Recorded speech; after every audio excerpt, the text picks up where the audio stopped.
کچھ لوگوں نے تو یہ کہنا شروع کر دیا تھا کہ ابو بکر صدیق پر کوئی احسان لگتا ہے بلال حبشی کا، ورنہ اتنے بڑے پیسے مفسرین نے لکھا ہے، لوگوں نے کہنا شروع کر دیا کہ اتنے سارے پیسے خرچ کر کے غلام کو آزاد کرانا سمجھ میں نہیں آتا، لگتا ہے ان پر کوئی احسان ہے۔ تو اللہ نے قرآن مجید میں فرمایا کوئی احسان نہیں، وہ تو رب کی رضا چاہتے ہیں۔ بھائی مخلوق سے محبت محض اللہ کی رضا کے لیے، محض اللہ کی رضا کے لیے۔ آپ کے والد نے آپ سے کہا بھی، اور صرف حضرت بلال حبشی کو نہیں خریدا، کئی غلاموں کو خریدا، والد نے کہا بھی کہ بلال آپ کچھ ایسے لوگوں کو خریدیں جو بعد میں آپ کا احسان مانتے ہوئے آپ کے کام بھی آئیں۔ تو حضرت صدیق اکبر نے کہا میں جو کر رہا ہوں رب کی رضا کے لیے کر رہا ہوں۔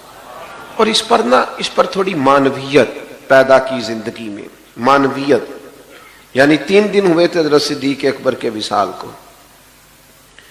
حضرت عمر فاروق رضی اللہ تعالیٰ عنہ امیر المومنین بنے، تو حضرت عمر فرماتے ہیں 3 دن ہوئے تھے ابھی ان کے وصال کو، تو 2-3 بچیاں چھوٹی چھوٹی روتی ہوئی آئیں اور مجھ سے آن کر کے کہنے لگی کہ آپ خلیفہ بنے ہیں۔ میں نے کہا میری ڈیوٹی لگی ہے۔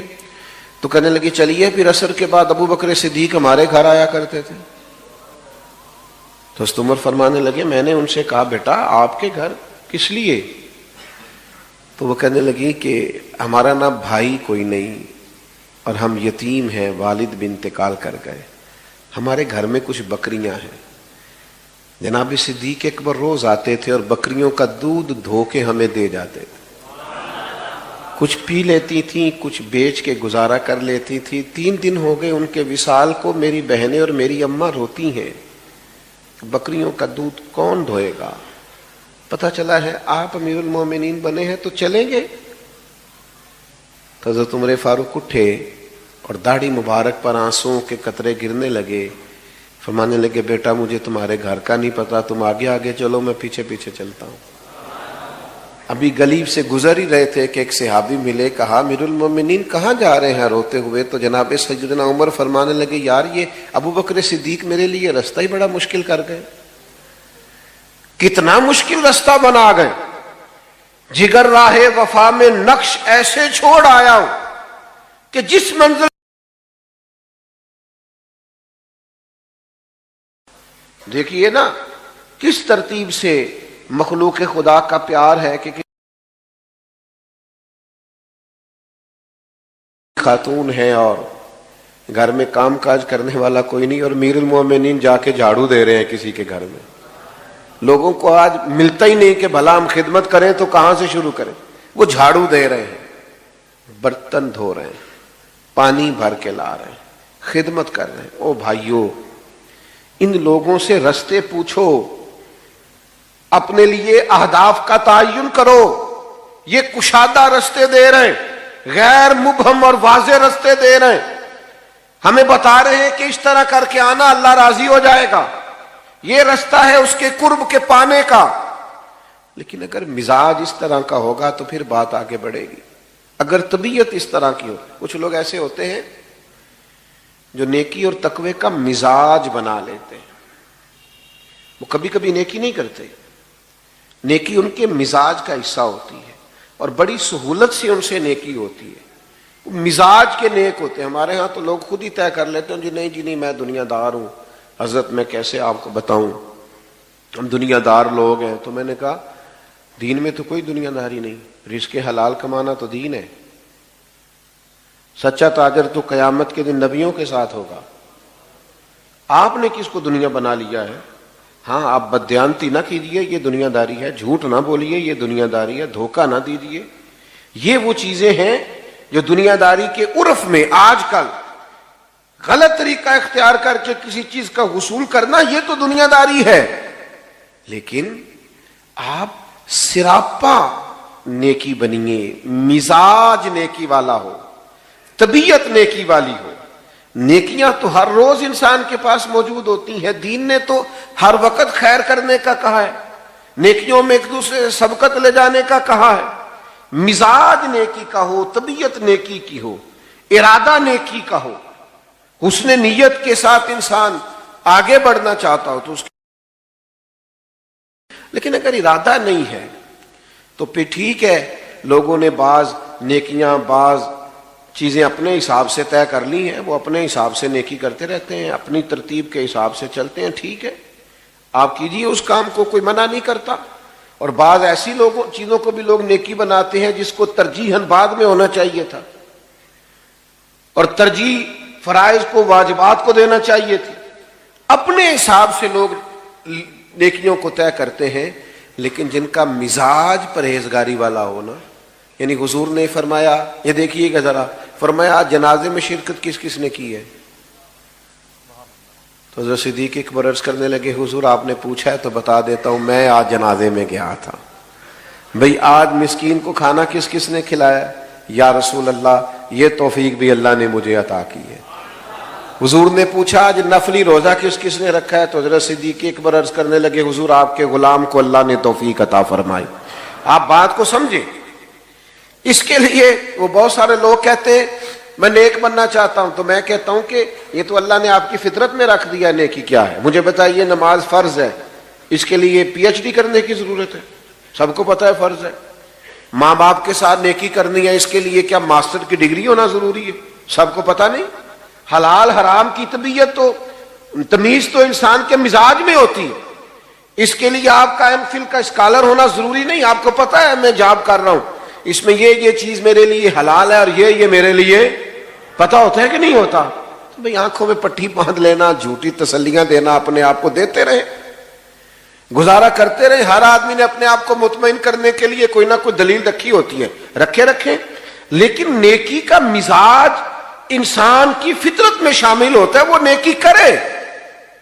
یا رسول اللہ میں نے نفلی روزہ بھی رکھا ہے، مسکین کو کھانا ہے، جنازہ بھی پڑھا ہے۔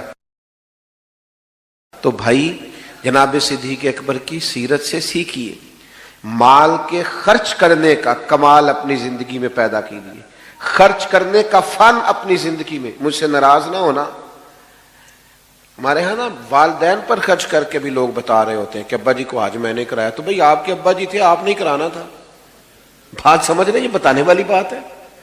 ابا جی آپ کے ہیں تو کس نے کرانا تھا؟ نوجوان نے عرض کی، یا رسول اللہ مجھ سے میرے والد میرا مال مانگتے ہیں۔ تو شارحین حدیث نے لکھا ہے یہ وراثت کا مال نہیں تھا، اس کا اپنا کمایا ہوا۔ ابا جی مانگتے ہیں، تو حضور نے جواب کیا دیا؟ فرمایا تو بھی اپنے باپ کا ہے، تیرا مال بھی تیرے باپ کا ہے، مانگنے کی کیا بات ہوئی؟ تو خرچ کرنے کا فن زندگی میں سیکھیے کہ اگر آپ تھوڑا سا خرچ کر کے ماں باپ کو راضی کر سکتے ہیں، آپ اللہ کی مخلوق کی خدمت کر سکتے ہیں، تو اس فن کو سیکھیے، اس پر عمل کیجیے۔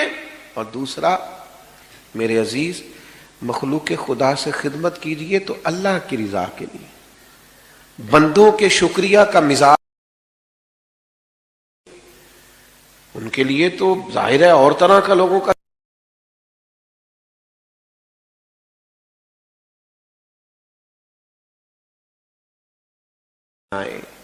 آپ گندے ہوئے ہوں، آپ کی طبیعت ہو، یعنی جو نیکی بھی آپ کو ملے، نبی کریم علیہ السلام نے فرمایا تم نے نیکی کو حقیر نہیں سمجھنا، کچھ نہ ہو سکے تو اپنے بھائی سے مسکرا کے بات ہی کر لینا، اللہ صدقے کا ثواب عطا کر دے گا۔ نیکیاں اکٹھی کرتے رہو۔ تو صحابہ کی زندگیاں کشادہ رستوں کا پتہ دیتی ہیں، صاف ستھرے رستوں کا تعین ہے۔ یہ جو لوگ کہتے ہیں نا کہ ہم کدھر جائیں اور کس طرح چلیں، تو بھائی ادھر آؤ اور اس طرح چلو، جو رستہ ان لوگوں کا ہے تیرے غلاموں نجات، تو کیا بھٹک سکے جو یہ سراغ لے کے چلے، اس رستے پہ چلیے، صحابہ اور اہل بیت کے طریقوں پر عمل کیجئے۔ اور ایک بات ہمیشہ اپنے ذہن میں رکھیے کہ ہمیں ان سے سیکھنا ہے، ان کی ڈگریاں نہیں چیک کرنی۔ نہیں سمجھ آئی مسئلے کی؟ ٹیچر آیا نا کلاس میں پڑھانے کے لیے، بات ختم کرنے لگا تھا تو ایک بات ذہن میں آ گئی، میں نے کہا کر دوں۔ ٹیچر آئے نا، چلیں آپ سمجھ لیں کہ فرسٹ ایئر کی کلاس بیٹھی تھی، تو ٹیچر نے آ کے کہا اردو کی کتابیں نکالیے۔ تو اردو کے ٹیچر آئے تو اب ایک صاحب اٹھ کے پوچھیں ان سے کہ سر آپ پڑھانے کے لیے آئے ہیں تو آپ ایم اے اردو ہیں، اور اگر آپ ایم اے ہیں تو پھر آپ یہ بتائیے کہ ایم فل کیا ہوا ہے آپ نے، اور اگر آپ نے ایم فل کیا ہوا ہے تو یہ بتائیے آپ میرٹ پہ ہیں کہ سفارش؟ میرا خیال ہے ٹیچر ہاتھ باندھ کے سوالوں کے جواب دے گا، دے گا؟ تو کہے گا تو نکلنا کلاس سے پہلے باہر۔ اللہ کے بندے یہ مجھ سے پرنسپل سوال کرے تیرا حق نہیں بنتا، بات کی سمجھ آ رہی ہے؟ یہ تیرا حق، یہ مجھ سے پرنسپل پوچھے گا تو کون ہے؟ تو شاگرد ہے؟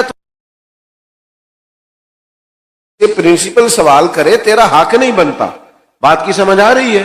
یہ تیرا حق، یہ مجھ سے پرنسپل پوچھے گا تو کون ہے؟ تو شاگرد۔ کشادہ رہیں گے، اللہ تعالیٰ توفیق عمل عطا کرے۔ آخر دعوانا الحمدللہ۔ آپ دعا کریں۔ اللہم صلی علی سیدنا و مولانا محمد معدن الجود والکرم وآلہ وبارک وسلم۔ اللہ ہماری حاضری قبول فرما۔ جناب سیدنا صدیق میں غلاموں کا نذرانہ قبول فرما، ان کے رستوں ان کے طریقوں پر چلنے کی توفیق عطا فرما، ہمارے گناہوں کو معاف فرما، ہماری غلطیوں سے درگزر فرما، علم نافع عمل صالح کی توفیق عطا فرما، سجدوں کا ذوق، عبادتوں کا شوق، اپنی یاد کی توفیق عطا فرما۔ اللہ کریم بیماروں کو شفا عطا فرما، مقروضوں کو بار قرض سے رہائی نصیب فرما، تنگ دستوں کے رزق میں وسعت فرما، امت کے حق میں رحمت والے فیصلے فرما، عالم اسلام کی مدد فرما۔ جن دوستوں نے اس بزم حسن کو سجایا، جو تشریف لائے، سب کو برکات عطا فرما۔ رب اغفر وارحم وانت خیر الراحمین، وصلی اللہ تعالی علی